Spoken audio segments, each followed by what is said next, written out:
Sunamma lafatti qabnee jirraa waan lafa qabne sanamma walumaan keessaan laallee xumurreetiniin gartee waan sila dura nurra maddii fi ofti qooyi dura cabsinee bashinaadhiis akkasuma haateet. Baay'ee waan baay'ee keessaan gochuu jirra kanallee beeka. Yaada kennadhu wal gaabbatu dhiisi namoota irraa yaada fuudhaa jirra sultaan. Achi galatooma yaadni jiru hunduu dubbatanii jiran yaada jiru. Wanti isin beekuu qabdan nu mallaqa takkallee amma boodan buuf. Akkuma adde Nasraa Gursum jette ummata kana waa haa buufnu, ummata kana waa haa guurru. Ummata argitanii miidhamaa jiru kana ijoollee akkana waan kana dalagaa jirtuu fi nu waan dandeenye haa goonuu fi kabiyya biraa jiru. Kabiyya san keessa jiruuf jechuudha. Kanaaf wanta jiru hunda keessan dubbachaa jirra, keessan fixaa jirra waan ta'eef mucaa lammaffaa qabamellee sanillee haala jiruun maqaa jarallee bilbila jarallee ka jara warra qabellee wal geenneera ka lammata qabame sanillee jechuudha. Ka tokkoffaa qabame bilbila dabarsee Amirishaan hin beeka. Kanaaf haala saniini hordofnee ummata kana ummata laal waan takka dantaa ilma namaatiin qabne kan waan takka hiluun isaaniin barbaachisu. Yoo ajjeefaman ajjeefamu yoo kennatu ijji badde ka isaanillee ijji baddu. Kana yaadni kiyyaa galatooma doktora kiyyaa hedduu isin galateeffadha. Kana akkasitti kaanii keessa dubbannan waan jiru jechuudha uummata guruupiin jira waan ta'eef. Illuun eessa jirame? Illuu. Illuun hin jiru. Akka feete. Asli waa sitti erga jedhee fooloo deebisi waan baay'ee sitti erga jedhee waan baay'ee keessaan sitti erga jedhee fooloo naan deebisne fooloo deebisi. Fooloo si deebiseera. Akka feete dubbadhu.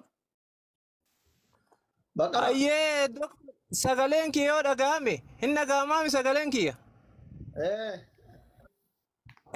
Wanti jechuu barbaade yeroo baay'ee anumattu nagaa barbaada barana nagaan illee hin jiru nagaallee naabuu akka jiruun barbaannuun marti kennaa hidhannee ka'uudha qabnaa. Inni biraa ammoo yaadni qabu waa'ee Suudii keessaa seerri Suudii akkasii akkana wanti jedhamee sodaachisu sunillee nurraa dhaabachuu qaba. Suudiin Ameerikaa mi Awurooppaa miti seerri jarri hadha baafte hadhuma fashalaaya. Warroota iqaamaa hin qabne warra iqaamaa kijibduu waliin qaban hidhaa waggaa hagana jiran ka torbaanii galee jira kunis soba. Olola sobaati Suudii keessa jirra. Kanaafuu anarraa eegalee wanti amma taate kun yoo ofii kennaa loluu ka dadhabne taate lolchiisuun dirqama. Biyyattis hin lollu asittis hin lollu yoo ta'e jarattiin tun ammallee mataarra nu baati jechuun barbaada. Kanaafuu warri sodaachisoo adda addaa jettan Suudi Arabiyaa nullee warra seeraati keessa jirra. Seerri Suudii ammoo qabatama waan hin qabne waan torbaanitti fashalaa waan ta'eef kun ejjennoodhaan itti fufuudha qabnaa jedha galatooma. Thank you Muqim. Assalaamu alaikum warahmatullahi wabarakatuh. Alaikum salaam. Sa'aa dheeraa jala ture asli wanta Amaariffaa yoo dubbatu naa eeyyamteen dubbadha. Amaariffaa beektaa bannaati si wal fuuna yuuna rakkifte Amaarinyaan tun jaarsa qabda. Tasanii booda amma qabsoo jirraa miree bakka fuudhaa san hin jirru. Laa qabsoo yaan bara wal fuudhatuma deema. Akkana achi gaafa qabsoo taa'anta dhugaa sirriitti hidhannee seenne achi walii himna. Kuffisneeti. Amaarinyaa nagayaa dubbadhu kaasaa arrabaa minaamini miti. Laa tama nagayaa dubbadhaan illee beektaa jara ittuma himanii.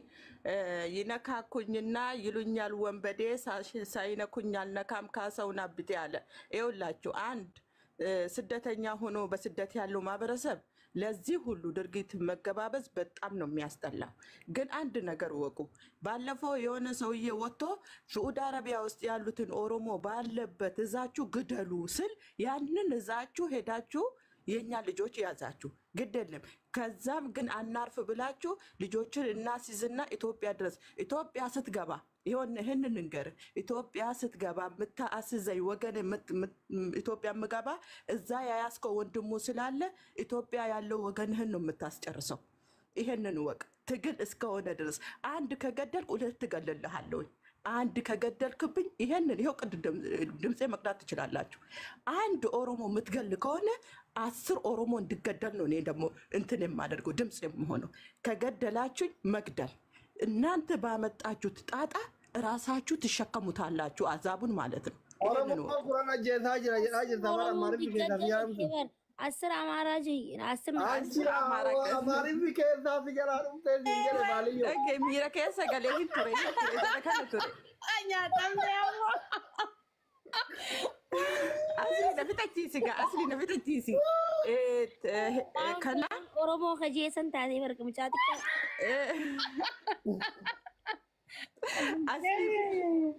ወይኔ ማን ገመድ ያንገስመ ፍዳቴ ደምቲ ያ ረብ ሰሬኑ ኛት ላ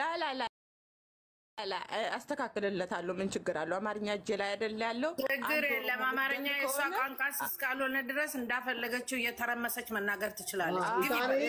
አንድ ኦሮሞ የምትገል ከሆነ 10 አማራን ገላለሁኝ።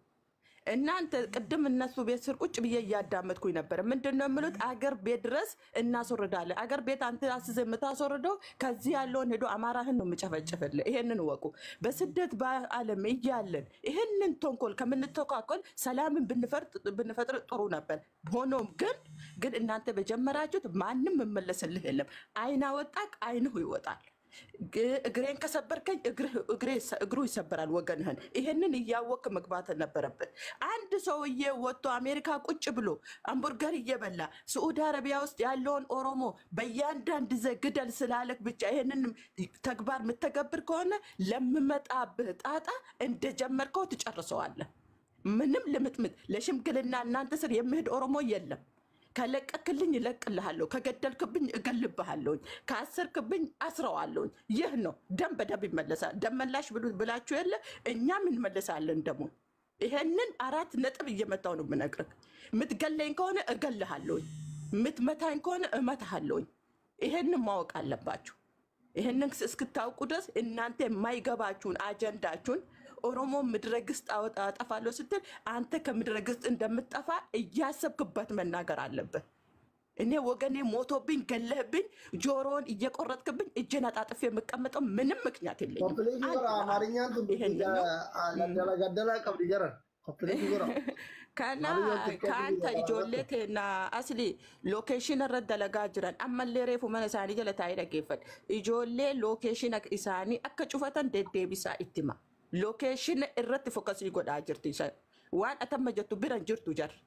Guruppii isaanii keessatti maallaqa walitti guuranii ijoolleen teenna haa hidhattuu jedhanii jiran. Dhaqaatii dhaggeeffadha. Wanni isaa miidiyaa irraallee wal gorsan kan kabiraatii miti bakka deema wallahi asli biyya kana keessatti torban hin kennu waan an dhagaye. Mana nama hujii galchuu deemee Oromoon nama nyaata nama ajjeesa jettee biyya kanatti akkasitti arabatti himti. Bakka ati deemtuuf bakka ati deemtuuf ilmi Oromoo dalagatee akka hin jijjiiranne amaarri irra dalagaa jira. Kanaafuu namni mana isaanii waliin talaytanillee biyya kanatti wal ajjeesuun hin taatu, poolitikaa haasa'uun hin taatu, kuni seera hin beekamu. Garuu wanni isin beektan nama kenna ka amma miidiyaa irra jiru kana wanni itti himtan tokkoffaa lookeeshin. Lammaffaa ammoo Salaam alaikum. Doktora Jaalalaa. Muitii qabadhu gaafasaa jirra lafii. Kanaafuu wanni asli daqiiqaa 5 ati kennitu ijoollee hin beeyne jira. Viidiyoo waraabamee lookeeshinni akka itti cufamu barsiisaa nama kenna. Kaan immoo ijoollee amma kana balaa tanatti seente cinaa dhaabbadha sappoorti godha. Afarsoon hin jiru. Afarsoo yoo ta duriitiin ta beekamuun ka hin feenne taate haarawa banatee akka jiru Oromootti illee beeksisuu qaba. Uummanni cinqamaa jira waan ta'eef.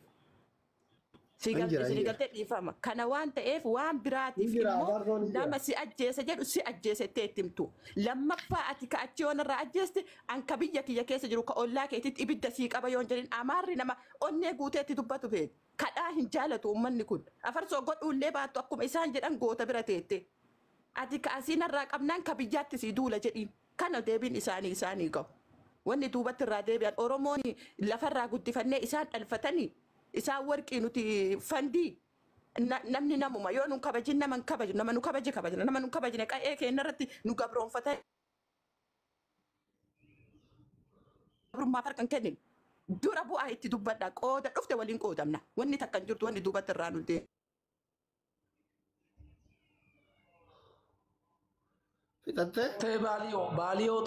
Baaliyo tumurtee akka taluuti. qaxxale xumure. Aye doktora keenya salaama dhee jiraanii yeroo baay'ee gizeen as jala dhufee barreessuulee nagashuu namichi kun nama guddaadha doktora illee yoo ta'uu dhabee nagashuu qabda yeroo hunda qeerroo baatee nabi akka ijoollee safar takkaatii akka biyyummaatti walloodha. Itti fuufii gin wanni jechuu barbaadu afaan jaraatiin hin dabarsina. Maaliif karaatti fokkaachaa jira ummata kana akkumnu qonottoota san qonottootni itti mul'isna malee afaan jaraatiin hin dabarsina. Karaatti fokkaachaa jira beektanii yeroo afaan jaraatiin dabarsinu karaatti fokkaachaa jira isaan nu kadhachuu qaban ammaan booda diliin kan keenya jechaa beektu. Innaa ummata kana afaan jaraatiin afaan qabnanii afaan abbaa gadaa afaan qabna afaan keenyaan haasaa waan takka afaan jaraatiin wanni haasa'u kan hin jiru jecha. Kanaafuu lolli keenya lola labsineerra itti fuufuu qaba jecha ummata kana warri lolli gaaraallee itti fuufuu qaba jecha ummata kana gadi naquu qaba. Isaanii wajjin guddanneerra hin beekna ummata kana. Boqubaa qaadha uummanni kun waa akka meediyaa irratti holola oofan kana miti beektanii dooktora. Lekki agarsiisna isaanii. Qoyme habibi Ahmad bosona baale abjala jirta amma si arge akka carraa qaqqabeetiniini rakkataa biyya keessa jiru gargaari nama amaarri qabdeetiniin viidiyoo tumaa biyyatti ergite viidiyoo waraabdee uummata nutti hin kofalchiisin. Ijoolleen Su'uudii turte hin beeyta. Abbaa barbaadde warra biyyaatu muka itti naqxee harka deeffatte ofirraa dhoogiti waan ta'eef si galee miti. Namni garaa qalee sitti dhufuu danda'a. Sitti dhufuu danda'a. Ahmad as jala jirta. Amma si arge. Namni garaa qalee sitti dhufuu danda'a. Haadha abbaan sitti dhufuu danda'an. Abbaan sitti dhufuu danda'an. Garuu Su'uudii waggaa dheeraa waan turteef ijoollee keenya sirriitti beeyta waan ta'eef viidiyoo waraabdee hin laxxafin. Yoo keenya hidhan jarris ofirraa haa hiitu. Yoo keenya ajjeesan jarris haa ajjeeftu. Dhiini dhiigan haa deemu. Amaarri biyya keessatti ka olii gannu ooftu xiqqaatee Su'uudii bakka Oromoo miliyoona meeqan jirtutti hawaalaa nu gaafachuu hin qabdu. Zaaseet. Gaarii miti. Jaarsota fiddee boochisu. Asli waa takkaan jechuufan. Oromoon nama maarree gootii jette obboleettiin teenya. Isinis dhiiga namaa warra dhuguu jettanii awaajuun qabdanii. Hai. Maal taatan if dura dafaati labsaa maqaa baasaaf maqaa uummata beektan hunda keessa gallakkisaa. Jarri akkana dhiiga namaa dhugaa jaadhaan isaantu dhiiga dhuguu beekaa isaanii dhiiga dhugus ni garsiisna jechuudha. Kanaafuu itti muddaa. Salaamu alaikum.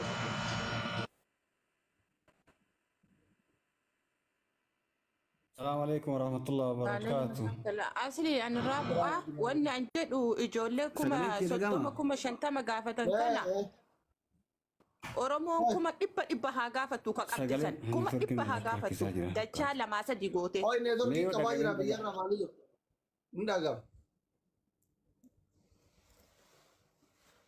Amma dubbadhu hin dhagama.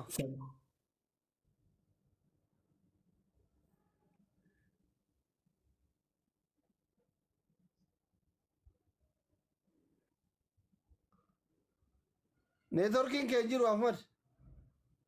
السلام عليكم ورحمة الله وبركاته. وعليكم السلام ورحمة الله وبركاته.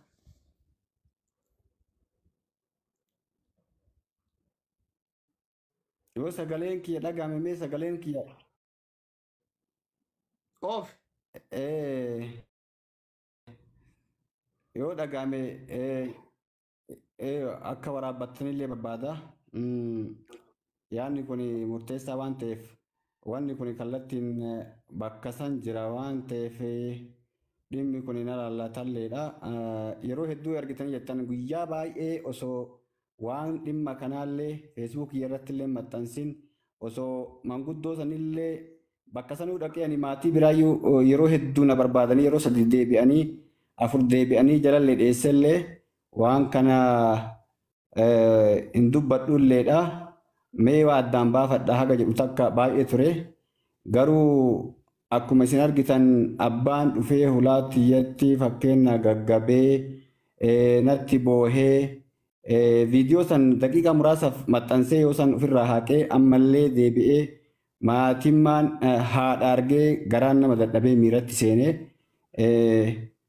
akkuma kanaan dura mucaa kanaan dura yaadattan taate akkasumatti bahuun oolu kajedhu irraa waan san maxxansine ka maxxansine jennillee yoo sanillee waan amma asliin jedhe kanallee sodaatu hin dhabne wanni kun ammoo itti fufa yoo ka ammoo arra birrii kafalan taate borullee hin kafalanii haa taatu ammoo ani mallaqa yeroo gurusan dhugaa rabbii dubbatuuf waajjira poolisaa dhaqee abbaa alangaa bira dhaqee nigdi baankii dhaqee waliigallee mallaqni nigdi baankii irratti yoo eegame akkuma kanaan dura irra deebisuun dandahama haala jedhu irratti waan ammoo mucaa lubbuu harkaa baafnee birriin takka osoo nafin birrii isaaniitu irraa garagalchine jara san malaan birrii itti kenninee itti fakkeessee kun as keessa biyya keessaanii irraa deebisuun dandayamaa ka jedhu irratti seenne malee takki ammoo amaara sodaa fi boochisuu fi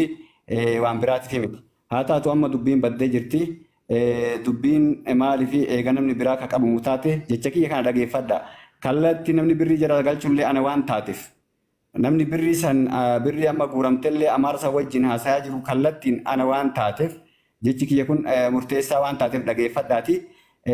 Ammoo wanni amma abbattillee himee kaleellee eega ammoo baankii waliigallee wanna maraa waliigallee qaama mootummaa hundaanuu waliigallee xumurree geessine namni qabamee jedhee yoo namni qabamee jedhe ammoo komiin akkuma amma jettan kan namni hedduun irratti si ka ammoo sadaqaa biyya keessaa guuree sababaa nutti ta'ee ka amaara ammoo akka nama biraallee qabu godhaa jirtu maali jechaan heddumaatte yooma san irraa dhaabne amma wanni isin himuu barbaadu wanni warratti illee himnee wanni irratti walii galle birriin takka taguura